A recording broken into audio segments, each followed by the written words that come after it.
Hey, it's Ben Gochberg, and today we're going to talk about how to turn a small amount of money into a big amount of money and why most people never do it.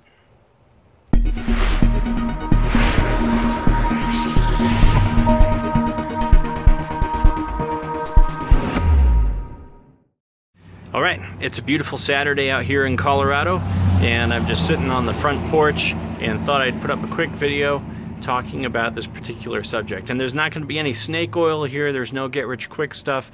These are some real tactics that the average person could put in place regardless of where you currently are that could immediately help you start to lay down the foundation for some wealth in the future. So why did I pick that number, 5,000 bucks, to start with?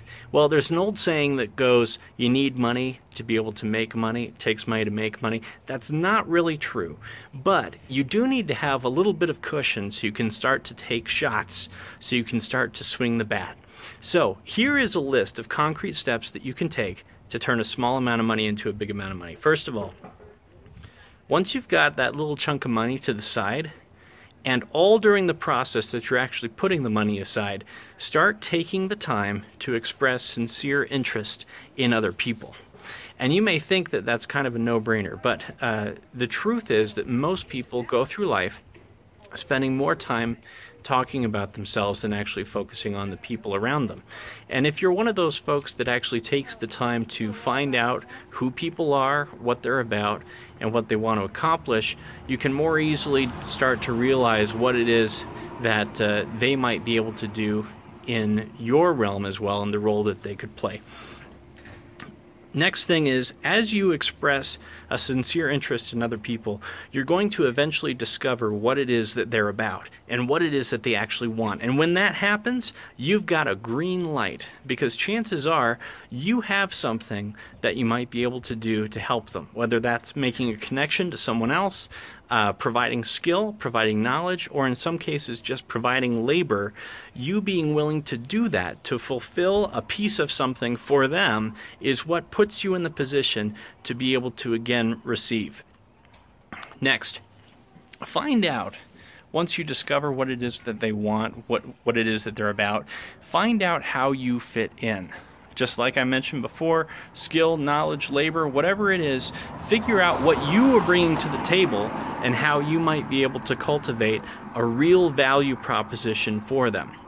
And once you've identified what it is that you're bringing to the table, it's time to actually approach them and provide them with that proposition. So I'm going to give you a couple of examples here.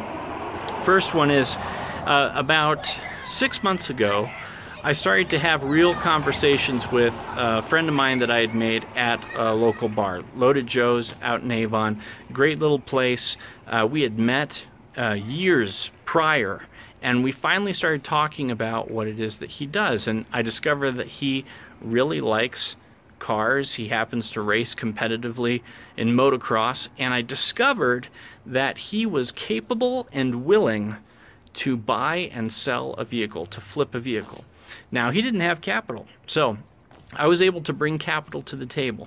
But it wasn't just as simple as saying, let's go make some money together, because in almost all cases, we have to demonstrate that we're real human beings, and that beyond simply wanting to make a dollar, we're also willing to care and have compassion about another person. So I know I'm talking about this very coldly, but the reality is you have to make a conscious decision to have compassion for people, to care about people. And when you do that, you put yourself in a position where you can start to leverage relationships into other things.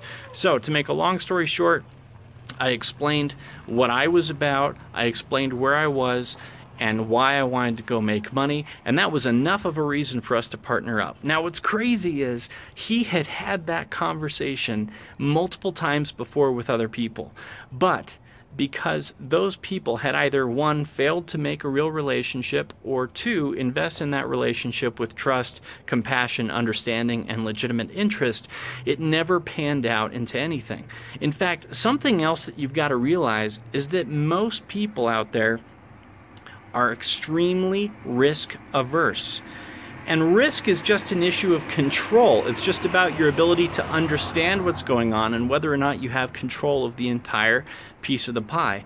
Well, when you get to know someone, when you start to have a sincere interest in them, when you start to listen to what they want and what they're looking for, and if you can provide some of that for them, you start to form a team of people that are working together for the same goal, whether that's in flipping cars, in real estate, or I'm a huge fan of direct selling. In direct sales, you do the very same thing. You take a very small transaction and you teach people how to have that transaction over and over and over again for the benefit of others, because it's a real product, and for the benefit of themselves and the entire organization. That's how it works. So let me give you another example about why it's so important to express legitimate interest in people. I have a partner in one of my businesses. His name is Chase. We flip real estate together. And this is more than a year ago now. We started to really get down to why it was that we were successful and why it was that we had decided to work together and had worked so well together for so long. And here's the key thing. He started our partnership talking about why he wanted to go out and make some money, just like I had. And when we first started in real estate, he had said very simply that his end goal was to create a camp for kids that had cancer where they could go with their families and enjoy themselves, kind of like Roundup River Ranch out in Gypsum.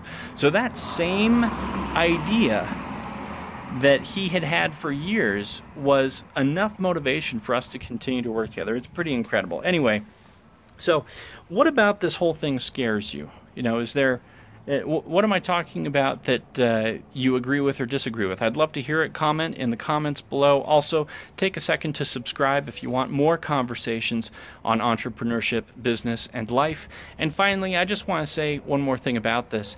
That $5,000 that you start with, it's just the start. It's not like you take $5,000 and it instantly becomes millions. It's a series of transactions with lots of people over an extended period of time. And if you do it the right way, and if you care about people, and if you start and lead with why you do what you do, you're going to have success. So why is it that most people won't do this? Very simply put, it takes a tremendous amount of patience.